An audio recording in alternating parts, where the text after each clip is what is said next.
Good morning, everyone, and welcome. I'm Councillor Claire Udy, and I'm chair of this Licensing Policy Committee. This meeting is held virtually in response to the limitations placed on governance by the COVID-19 pandemic. The City Solicitor has advised that this meeting will be run by reference to the model standing orders as set out in the Local Authorities Coronavirus Flexibility of Local Authority Meetings Regulations 2020. Number 392. Members of the public are invited to view this meeting, and there has been opportunity for written deputations to be submitted. Please can I ask members to keep their cameras on throughout the meeting, but turn your microphones off when not speaking. This is in my script, but if we know that you're there and your microphones are on, that's good enough. But if you leave for a substantive amount of the meeting, as far as I'm aware, you cannot vote on any recommendations if it's for a very long time, or if you join halfway through one of our items.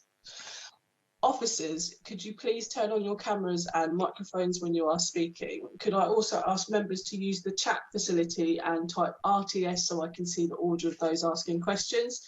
For the sake of Councillor Mason, who is on his telephone, I'll come to you first, but then I'll come to you again at the end if that's easier, because it might be hard to interject. Is that okay with you?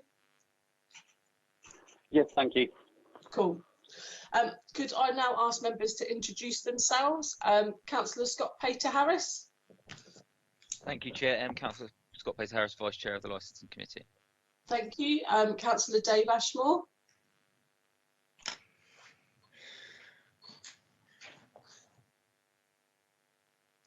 Sorry, I can't see the screen, so I've got my script up. I didn't hear you then, Dave. There we go. I said Councillor Dave Ashmore, Fratton Wall Councillor. Thank you. Councillor Chris Atwell. Chris Atwell, present, Chair. Thank you very much. Councillor Tom Coles. I don't see a Tom. No, not at the moment. Councillor Jason Fasakali. Yeah, I'm here, but I'm having problems. My screen froze. I'm going to log out and try and log back in again, okay? Okay, thank you. We'll do some speaking. Well, I'm doing speaking before, but I'll just wait for you. Where are we now? Councillor John Ferret, is he here?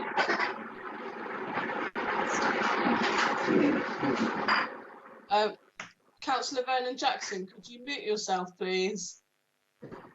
Thank you. Hi, I'm here.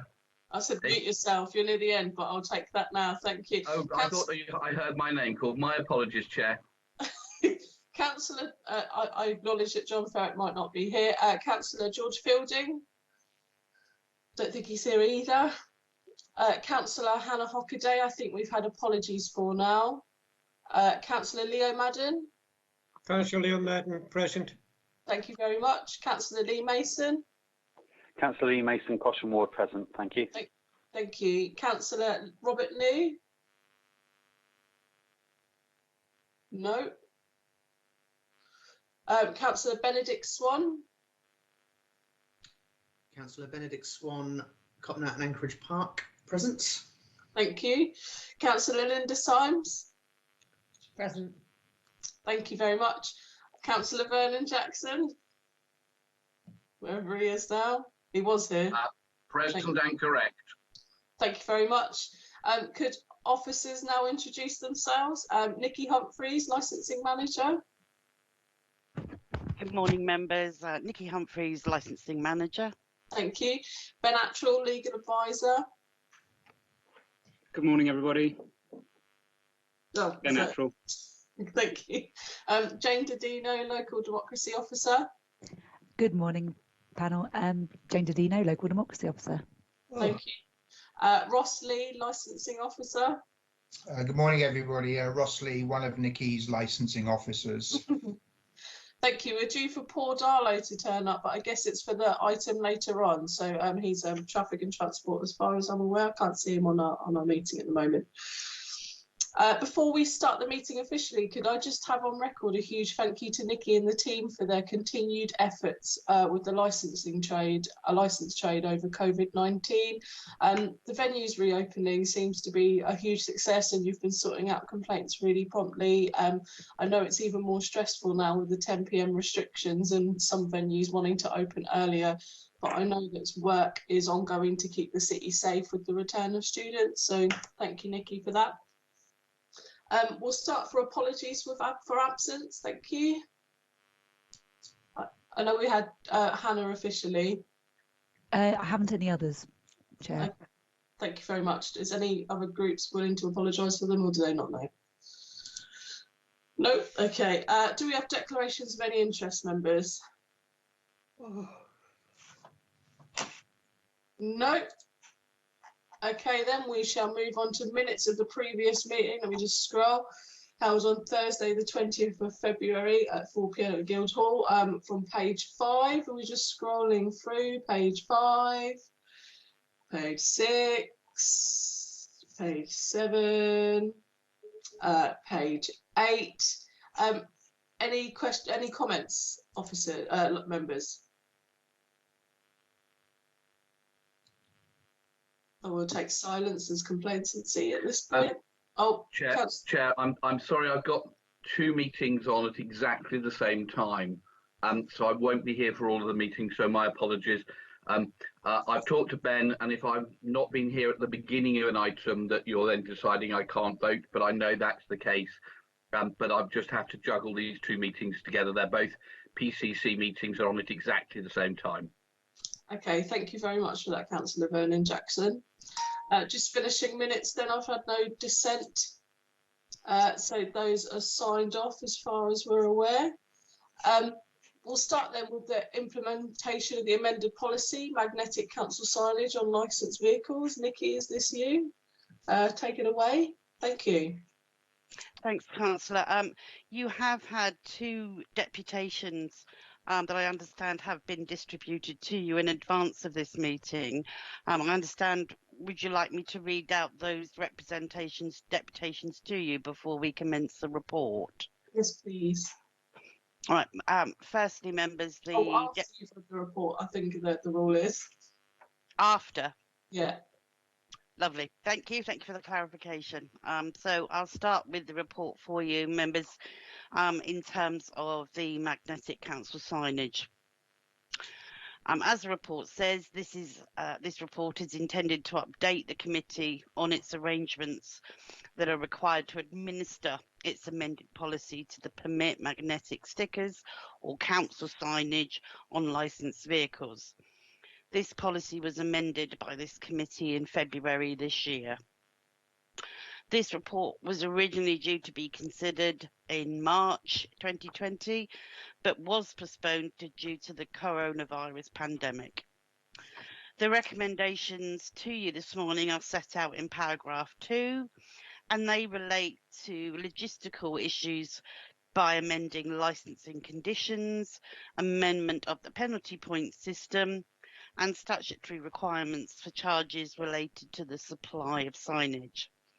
And the recommendation also encompasses the commencement date for magnetic signage to commence on vehicles and the subsequent review after 12 months. Paragraph 3 of your report, members, sets out the resolutions that the committee made in February this year.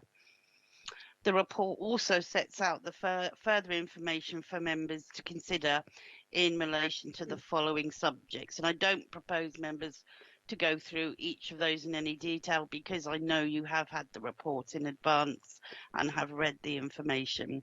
So today we're looking at conditions relating to the manufacturing and supply of council signage, driver and vehicle proprietor conditions, the point system, fees and charges, and the commencement date for the policy and the subsequent review. Members, as I said, I don't propose to go into any detail, but I obviously will welcome any questions that you might have if you need any clarification on those matters. Thank you.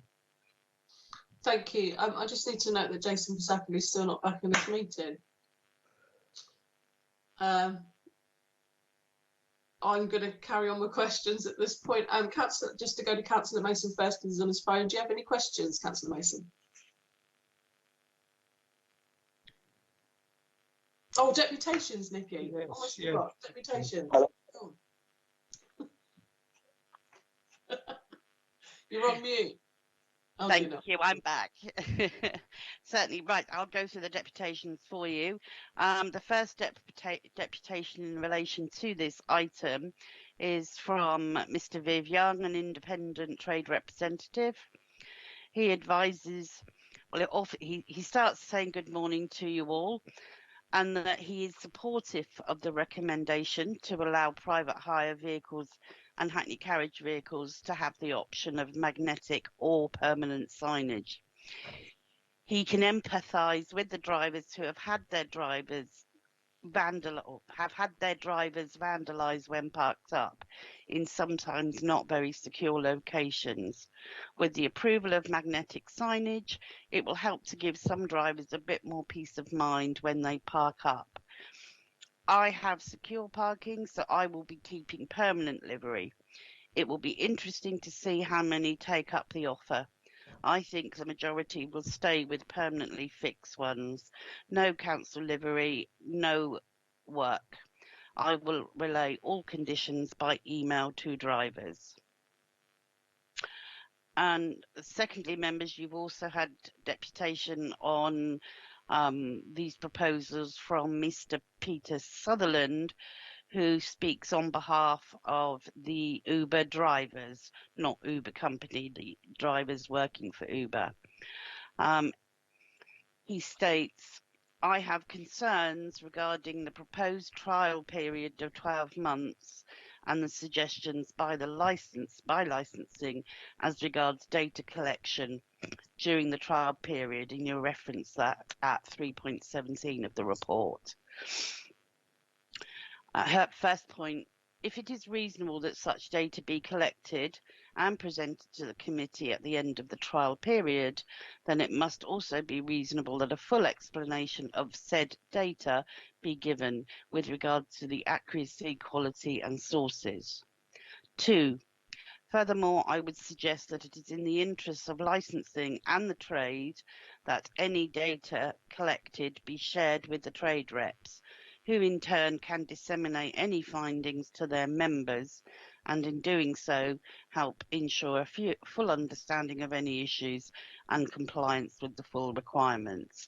This can be done on an ad hoc basis as required, or at licensing consultative group meetings. 3. An explanation should be given by licensing as to what exactly are the additional processes that they plan to initiate. If licensing are to police the policy changes, and they must, then the processes must be clear and transparent. 4. Given the high number of non-PCC licensed vehicles working within the city, the majority of whom are not required to display any livery, the greater public can be easily mistaken as to the identity of the licensing authority controlling such vehicles. 5. As such, all and any complaints of failure to comply must be fully verifiable. Such data cannot reasonably include random telephone reports of vehicles failing to display livery, not least as this is so obviously open to abuse. 6. At the very least, a plate number must be supplied, and preferably a photo of said vehicle, or even better, some dashcam footage. Any breach of licensing regulations must be provable, or at the excuse me, members, at the very least be beyond all reasonable doubt. Guilt needs to be proven, not assumed, and hearsay is unacceptable by any standards. And that's the end of the deputation for this item, members. Thank you very much. Since Councillor Fasakali has still not joined us, unfortunately, I don't think he'll be able to participate within the item today because we're quite a ways into it. Councillor Robert New, you've joined the meeting. Do you have any declarations of interest at all? No, none. Thank you. Since you've also joined quite a way into our report, I'm afraid you cannot vote on this item, but you can certainly join the next one. Chair, just on that issue, how can Councillor Vernon Jackson be in 2 meetings and be away from his screen yet can probably vote on the item? We're not letting him. Brilliant. Okay, can you just make that clear? Just to make that absolutely clear, I did speak to the leader yesterday because I did get notification that he had a diary clash and might be coming in and out of this meeting. So I gave very clear advice that members that are not present for the entirety of the agenda item cannot take part in the decision making, unfortunately. And so that applies across the board. Thank you, Ben. Just sorry, Chair, about that. Sorry about the introduction. No, that's fine. I was going to say Councillor Ben, actual Ben. Members that are joining later, they're still able to ask questions and give comment. You're saying yes? Cool. Okay, thank you. We'll move on to members' questions then. I said that I'll go to Councillor Mason first. Do you have any questions at the moment? I will come back to you later. Not at the moment, thank you. Also, bear with me, I'm using the same device for doing the agenda as I am for using the phone call, so it might take me a second or two swapping back and forth screens. Okay, I'll come back to you at the end then. Thank you. Councillor Scott Pater Harris, and then I'm with Councillor Madden. It's just more of a question for Nikki, Chair, about the points that Mr. Sutherland made, mainly point 1 and 2. Would you be happy to accommodate those points, Nikki, about sharing the information on a rolling basis with the trade on livery, just so we can have an idea of where this trial period is going?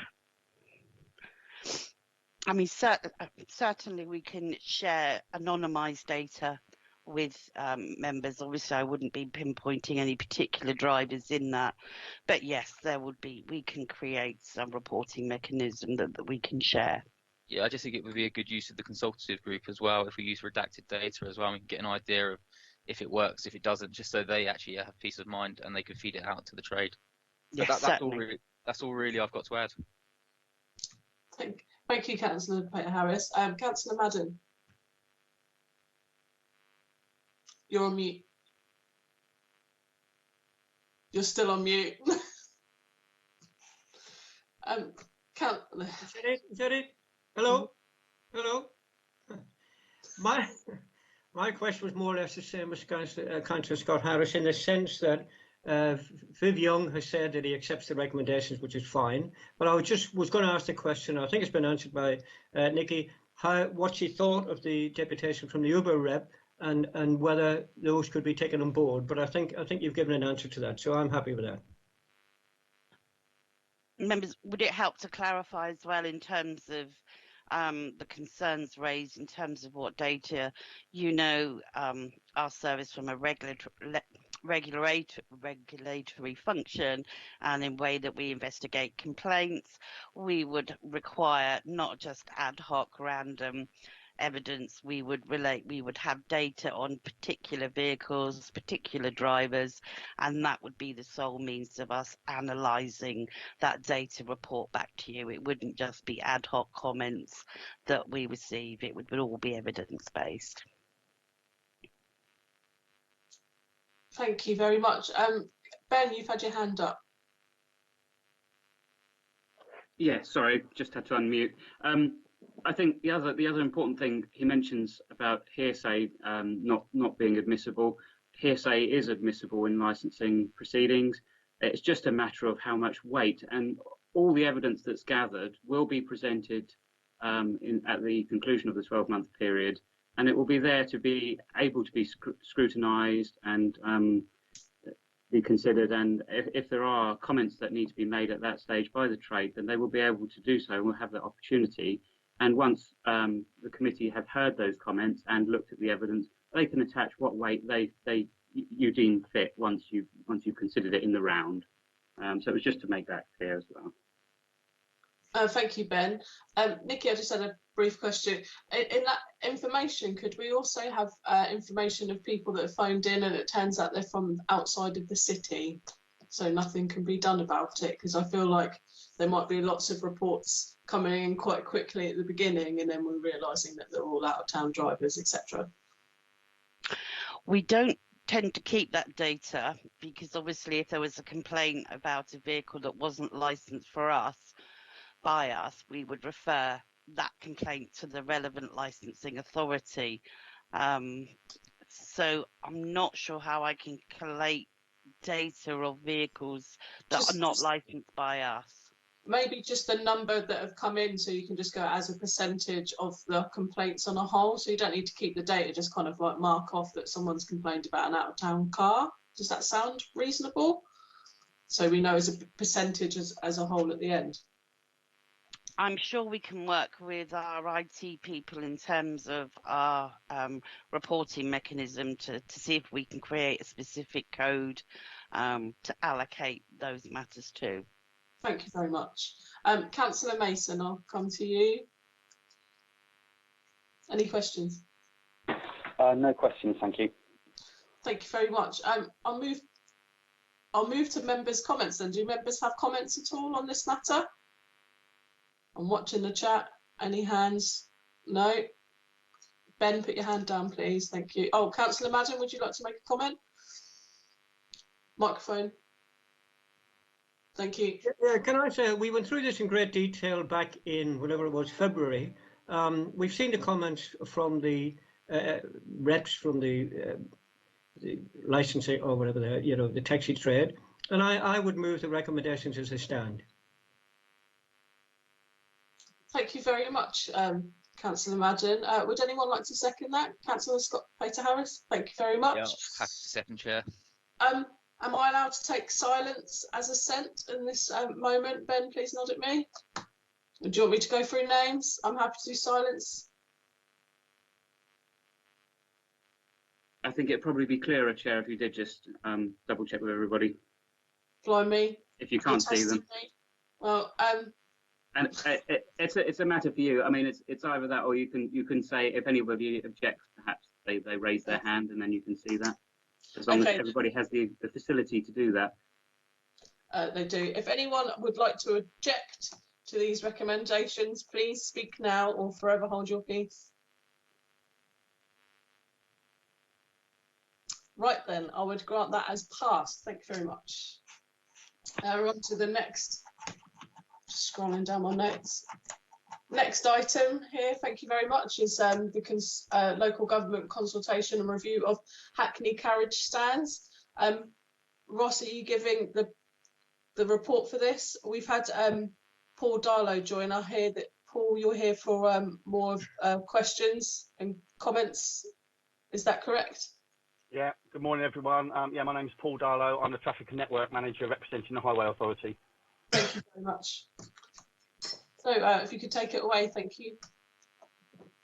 Members, good morning. The review of taxi stands doesn't take place very often, and it's fair to say it's been about 7 years since you received proposals. So what we've done is earlier in the year, we met with the trade reps, and in particular Viv Young, and Paul and his team and myself spent a day going around the city, and we came to some common consensus on some parts of the recommendations from Viv Young, and there were others that we simply couldn't agree on. So what the report tells you, you've got a threefold proposal. The proposals, first of all, are to appoint some new stands. The second part is to vary some existing stands. And the third part is to consider the revocation of some what we would now consider to be obsolete stands in the city. Just to go through the report quickly, this is a discretionary function that you have. You may appoint stands at your discretion on the highway and on private land for all or any part of the day. The two caveats that you have by law are that you must consult with the Chief Officer of Police, and you must get the absolute consent of the Highway Authority. Without that, the proposals cannot go ahead, hence Paul being with you today. In terms of appointing stands, you've got to be careful that you don't appoint stands where they block the entrances to premises, impede a PSV vehicle, or interfere unduly with the provision of bus stops. In terms of the costs of stands, the report tells you that you can recover the costs via the fees for Hackney carriage proprietors. And once you've made your proposals, you have to give 28 days by way of public notice for any comments to come back to you. Finally, in terms of the report, this is quite a quirky matter in that normally all licensing functions are delegated to you, Chair, and your committee, but this is one of the two things where, for some bizarre reason, the functions and responsibilities regulations went a bit astray and said that they are actually an executive function, not a council function. So what we're recommending that you do is, if you like the proposals and agree with them, that you refer the matter to the MIS for a corporate decision to be made before the proposals are then put in for public consultation. So on that basis, Appendix 1, if I can whiz through what we've got, and Paul can help me out hopefully with any technical matters, but it is all fairly straightforward. Cambridge Road, the old Students' Union rank, it's not been very well served, to be fair, in the last 7-8 years, so we're asking you to revoke that one. Number 2, Edinburgh Road, we're asking you to slightly reduce the rank from 4 to 3 cars and to reduce the Fountain Street feeder. You can see why we're asking to reduce the rank, because if you look at the photograph, you can actually see the third car, it's the fourth car, the rear end is actually sticking out into almost the highway. And there have been reports of buses having near misses with the back end of taxis, so we're asking that to be reduced to 3 cars. On the next page, Gunwharf Quays.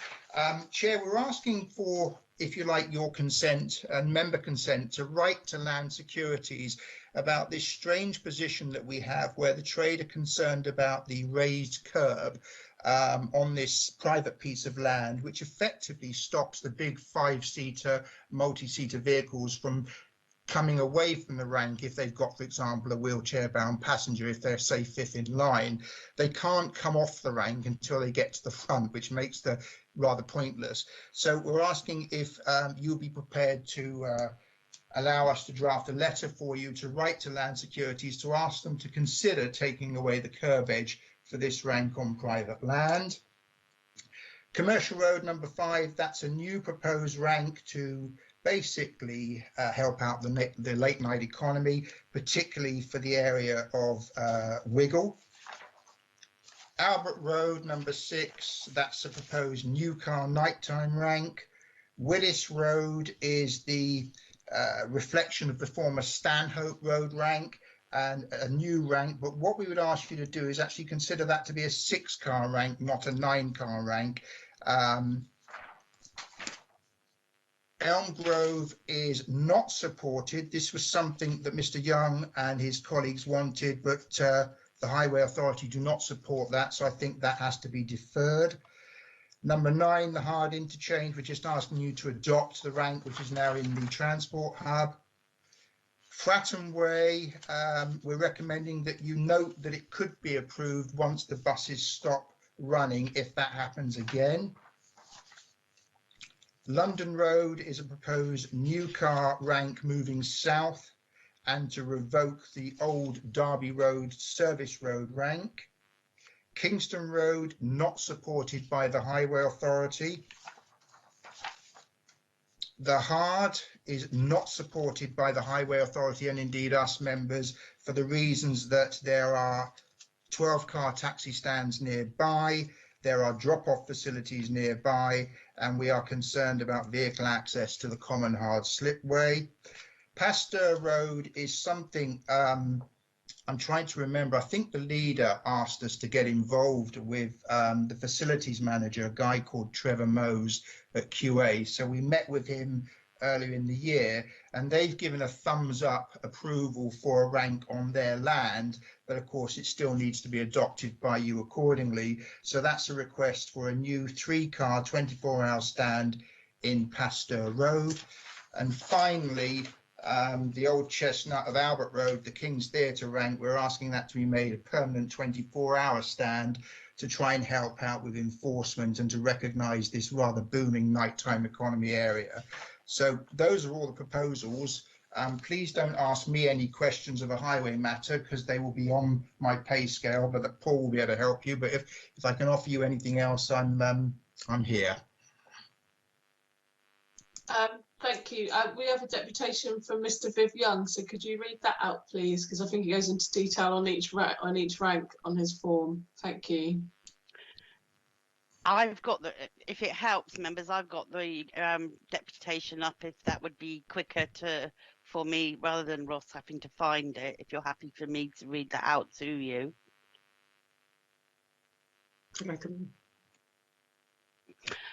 So Viv Young has said Cambridge, if we go through the ranks in order, number 1, Cambridge rank, he's saying revoke.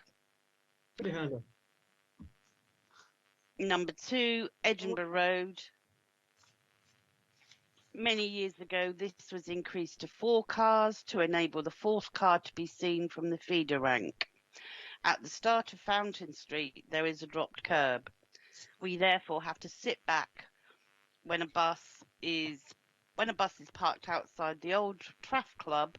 We cannot see the 3rd car, hence why it went to 4 cars. If we creep forward, we are then across the drop curb. You say 4th car is causing obstruction to buses. I would say that when a bus is parked there, it is preventing a taxi gaining legal access to the rank. And he questions any reported accidents there. Rank 3, Fountain Street. With the demise of the area, there is no need for a 12-car feeder rank. 4 cars is fine. 4, Gunwharf. Private land. The owners have no interest in the needs of the wheelchair disabled. A couple of years ago, a chap called Sean Sweeney from Gunwharf undertook an undertaking at a T&T meeting to resolve this by getting the curb barrier removed by Christmas. The meeting, I think, was in March 2018. Following on with meetings between myself, Councillor Lynn Stagg and Gina Perryman from PCC Disability Department, we still have the central barrier. 5, Commercial Road will be an assistance to the area. The suggested times are fine, 2400 to 0500 hours. 6, Albert Road opposite the Wedgwood Rooms. Disappointingly, only being recommended from 2400 hours to 0600 hours. I believe this would be viable from 2000 or 2100 hours. Not a very busy bus stop. The bus can pull up behind, it's only for a few seconds.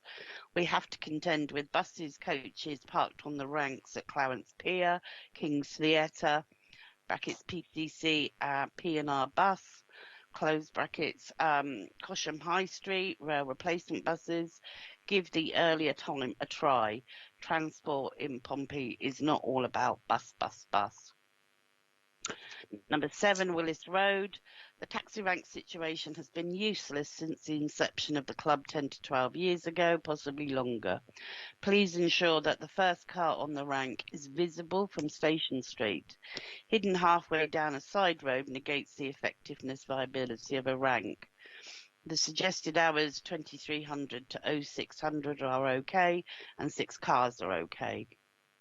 Elm Grove.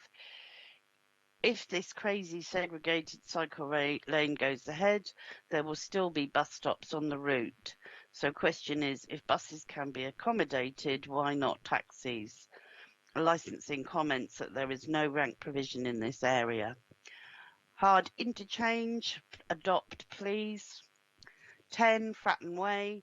No point being a part-time rank. Maybe revisit when subsidised bus service comes to an end. 11, London Road. This is a needed rank in the middle of our North End. This will be visible and viable. There is not a rank in the spine of our city, Hillsey Roundabout to Fratton Bridge. This proposal receives support from the Highway Authority. Approval is needed. Get the rank up and running. Worry about moving the shelter when funds permit. If PCC own the service road, you can have pay and display. 12, Kingston Road, give it a try. I won't object if it's moved later for this proposed bus route. Try it. There is no rank provision in this area. 12, the Hard. I know you won't support this rank, but please note that rail replacement buses block access to the Common Hard slipway. Highway Authority go on to say the possibility of buses being obstructed turning right from Clock Street is absolute rubbish. Bus easily turns right when bus parked opposite.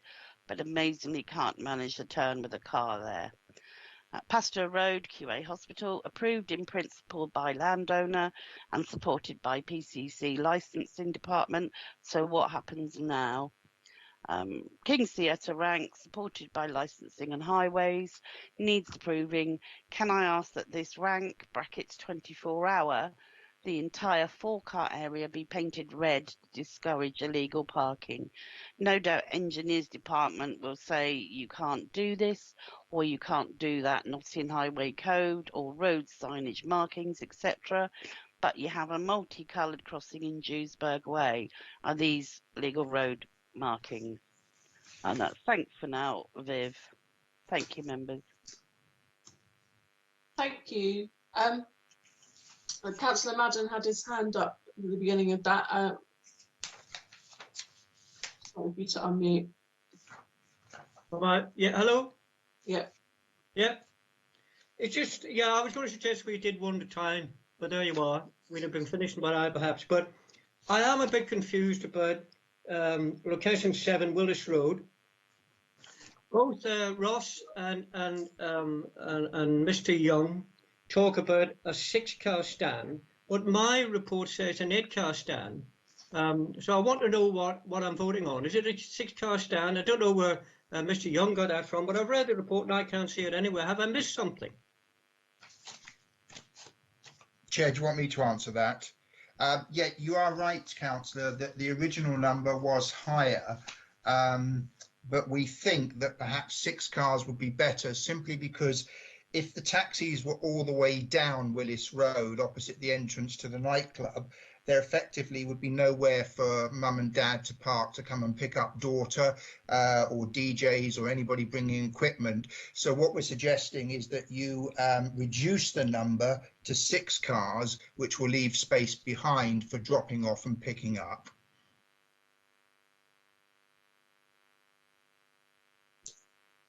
Thank you. Councillor Peter Harris. Thank you, Chair. I'm just literally going to go through. It's 2 ranks. It's rank 6, which is the Albert Road one, where the recommendation is 11:30 till 6 a.m. And that's the licensing authority comment, and the highways comment are going from 12 o'clock till 6 a.m. I know we're quibbling over one bus stopping at 10 to 12 at night, which I think is a bit trivial, to be honest. So I'm wondering if the highways authority can explain to me why we are basically letting the buses have their way. So that's part of all of these proposals were circulated around to all of the different teams within transport, and the public transport team were very clear that they didn't want taxis using the bus stops when the buses are still in service, and their recommendation was to avoid conflict between taxis and buses, that the taxi rank is only operational after the last bus has departed the stop. Okay, so what you're saying, Mr. Dardo, is that buses take precedence over taxis. Is that what you're saying? I'm saying that potentially, if both are able to use the bus stop, then potentially there is a conflict, and particularly as most of the bus stops have got accessible. They are accessible for people with wheelchairs, etc., with different height curbs. Okay. And actually, if the bus can't pull up at that location, then potentially that makes a difficulty for some passengers. Yeah, there are several Hackney carriages that also are capable for wheelchair users as well. But the question I actually asked was, do buses take precedence over taxis? Yes or no? I don't believe that's a PCC policy that exists. Okay, thank you. And on to number 8, Councillor UD, which is the Elm Grove one. It's just a point actually that Mr. Young's made about the segregated cycle lane, but there will be room for buses on there. So I just think it's a bit of a short-sightedness that while we're doing all this work for cycle lanes, that we could potentially look at possibly accommodating a small rank on Elm Grove. It's just it's a benign point, but I just think that it just seems that the Highways Authority are probably looking at this a little bit narrow-mindedly. It's more for the cycle than it does seem to be for people who get around the city via taxi. But it's just a point. I mean, if you can get a bus down there, you can have a bus stop. Why can't you have a small taxi rank? think it's fair to say that Elm Grove at the moment and the installation of the cycle lanes is a work in progress. It's an active project, and it's been quite difficult already with the design work for that. And I think it's been recommended that while that work is in progress, that a rank is not established. That actually, as things develop, and if that became more of a permanent facility down there, then that potentially could be looked at. With the greatest respect, Mr. Darlow, we're talking about permanent ranks at the moment, right? And this is about permanent ranks for drivers. What you're doing in Elm Grove is actually a temporary measure. It's going through the Active Travel Fund, which is from the government. So that's a temporary measure. That's not permanent. We're talking about stuff that's going to be here for longer term. This Elm Grove cycle lane could actually be an absolute nightmare. Couldn't work. We just don't know. But we're talking about permanency. So you're actually putting a temporary project in front of a more of a permanent fixture. You know, can you see my point? What I'm making here? Yeah, and that's why it's our recommendation that while this is temporary, and the government's funding is for temporary measures that could look to become permanent in the future. So you're absolutely right that it's a trial, and we've got some money from the government to experiment with this, which is why it's our recommendation that the taxi rank is deferred until we've got further evidence, until we've seen how this works or not. Okay. Wouldn't it be an idea to do a temporary taxi rank, see how that works on the actual road with the cycle lane? I can take that away to the project manager and ask them to consider that as part of the design. I think it would be a good idea. Thank you. Chair, you're on mute. Thank you for that. I've got a hand up from Councillor Linda Symes. Yes, on the same, on item 8, as I understand it, all parking will be removed from Elm Grove and Kings Road, and only buses allowed to stop while this trial is ongoing. There's supermarkets, there are all sorts of shops there. Surely a taxi will be needed by some of these people. If they can't park in the road and they want to go to Tesco Express or somewhere else and their shopping is heavy, they'll need a way to get home. If they don't want to catch the bus for whatever reason, which they're perfectly entitled, wouldn't it be better if they could just get into a taxi, because you're closing off other means of them getting to the shops by putting this cycle lane in? And so, as Councillor Scott Harris said, surely we could have a temporary taxi rank as well. I think just to respond to that, I think one of the differences between obviously a bus stop and a taxi rank is that obviously the bus pulls up to pick up and discharge passengers, whereas a taxi rank actually taxis are by their very nature ranked and stationary there for potentially a period of time. And I think that's, in terms of the traffic and all of the different modes keep moving, and the bus is stopping them temporarily, that is seen as compatible, whereas a taxi rank with taxis stopped there for a period of time could be more difficult. But once again, as I said, I can take that away and ask for the project manager and the highways designers to look at, see if they can incorporate such a facility. Did you want to come back on that, Councillor Symes? You're on mute, sorry. So, yeah, I think it would be good if we could have regular updates on how this trial is going ahead, what's happening there, and how the shops down there are managing to function when it's almost impossible on foot for anyone to do a decent amount of shopping in that street, because they won't be able to carry it home. The parking around there on those side streets is absolutely horrendous at the moment. This will just add more to those streets that already can't manage very well.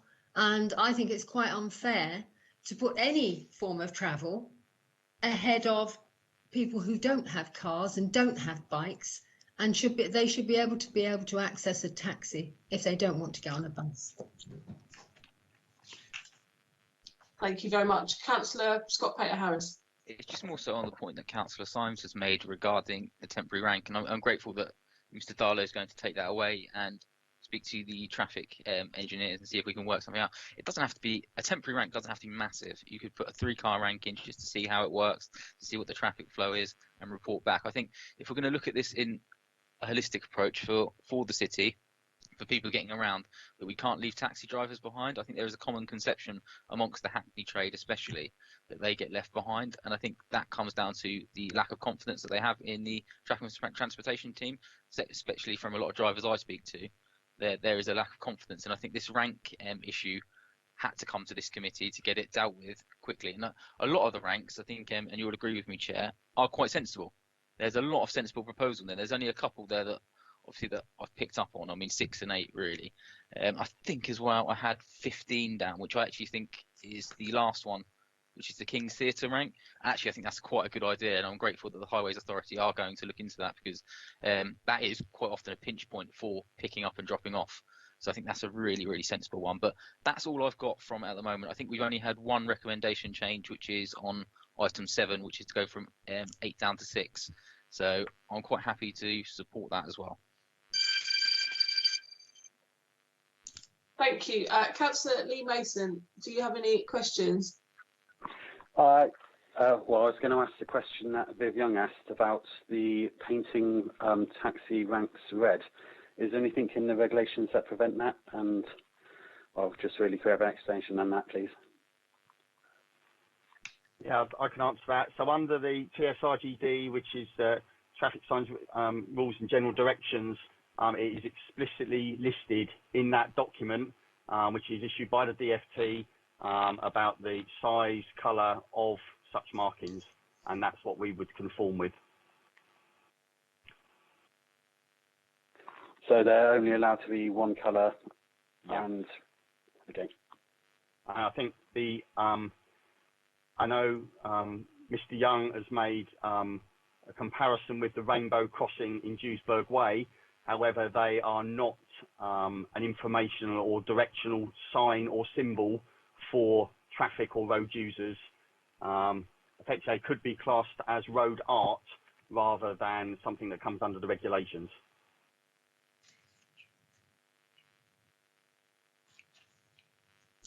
Thank you. Just to comment on number 8, I'm widely in agreement over the active travel stuff. Obviously, I'm a fan of the active travel, but I don't think we should be kind of restricting having a taxi route, because taxis are public transport as well. But yeah, I'm trying to think about that. Sorry if I don't have the knowledge, but you know, up near house, is there a taxi route near house or not? There is? No? Has there been consideration of that? Because sometimes that's open to, well, obviously it isn't at the moment because of COVID, but it's open till 2, 3 in the morning on Fridays and Saturdays, and there is quite a lot of free traffic because people are in sprinkles, etc. I guess maybe to come back and have a look, maybe if there was a rank around that area, it might be easy for people just looking at that. So I'm in agreement with Peter Harris about the change into 8, was it?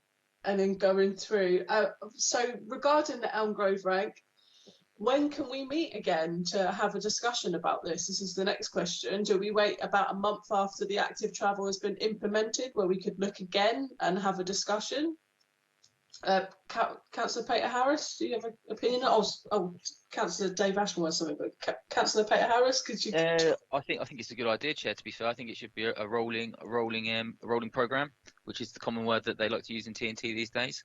I think we should certainly look at Elm Grove. I think you make a really good point, especially where there is quite a lot of parking on Elm Grove that's going to come away for the cycle lanes anyway, from the sounds of things. I think the area you've identified would be something that I think we should look at. So yeah, I think definitely we should come back and look at this possibly down the line. But when that is, it depends obviously on traffic and Mr. Darlow's team and what they're doing and how long it takes to implement. Thank you very much. Councillor Dave Ashmore. Hello. Yeah, more of a comment really than a question. I think, as you've mentioned yourself, Chair, the taxis are kind of an understated form of public transport, and we are looking to improve our air quality. We are looking to reduce congestion in the city. So I think, yeah, working with the trade and seeing where we can get taxi ranks and seeing if there's, feasibility of new ones and this, that and the other means that, if we can have it so that buses, cycle lanes and more people use taxis, it means that they will be less emphasis on owning private cars, which obviously helps to reduce congestion in the streets and helps the air quality there. So yeah, I'm all for that, and I'm all for investigating where we can put them more, and if we can integrate the Elm Grove one with the the temporary cycle lane thing that we're hoping will last longer, obviously. But if we can work side by side for that, more the merrier. Thank you, Councillor Ashmore. Councillor Vernon Jackson. Yeah, it's just a question about what consultation there'd been with ward councillors about any of these proposals and what their comments were. Guess that's down to Ross. At the moment, no consultation with ward councillors, simply because these are not firm proposals. These are advisory aspects, and it's for you today, Chair, to make a decision on whether you want to move forward on all or any of them. So what we're saying is that because you're not masters of your own house here, you're, if you like, acting as a conduit and recommending via the MIS for these matters to be formally consulted on. So this is the pre-consultation stage. We're simply asking for your opinion as to whether you want us to move forward on these trade and other proposals, and the consultation will be the next stage with the MIS, and then public consultation via an advert in the news, and we can then write toward councillors. Ross, that's helpful. I just think it might have been useful. I know we're not the final decision makers, but it might have been useful just to get ward councillors' view at this point to feed in, because they may be enthusiastic, they may not be. But okay, that's something to learn for next time. Thanks. No. Thank you. Just coming back to Councillor Lee-Mason before we kind of look at recommendations. Do you have any other questions before I move on? No, thank you. Thank you. So it looks at the moment we're in agreement, apart from the change of number 8 on whatever rank that was. What was it? I'm scrolling through. Scott. Elm Grove Chair, that was number 8. So I think what we're looking to recommend, I don't know if you want to just clarify this with me. Yeah. 7 to change, go from 8 down to 6. Yeah, that's it. Do you think is what's been agreed? I think 8 we should, I don't know if we can do this, but I'm pretty sure we can actually.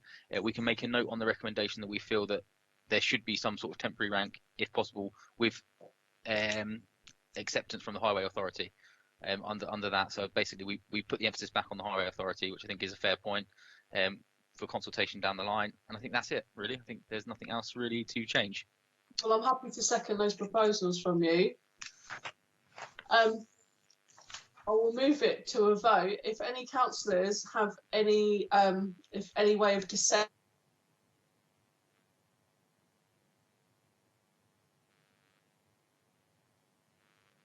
that is moved formally.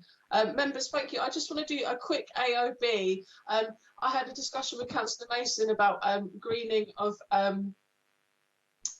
plastics and stuff and greening of the licensing objectives. I did say I'd try and get it in today, but we couldn't because of the short time.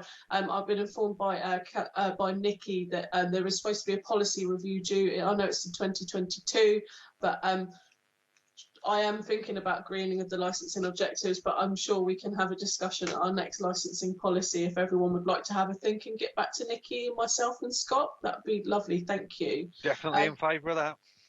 Oh, thank you, Councillor Ashmore. So we're done quite early. Everyone have a lovely morning and weekend, and I'll hopefully see you all soon. Thank you. Bye. Thanks all. Bye-bye. Bye. Thank you, everybody. Bye. Bye. Bye bye. Thank you. Thanks all. Bye bye.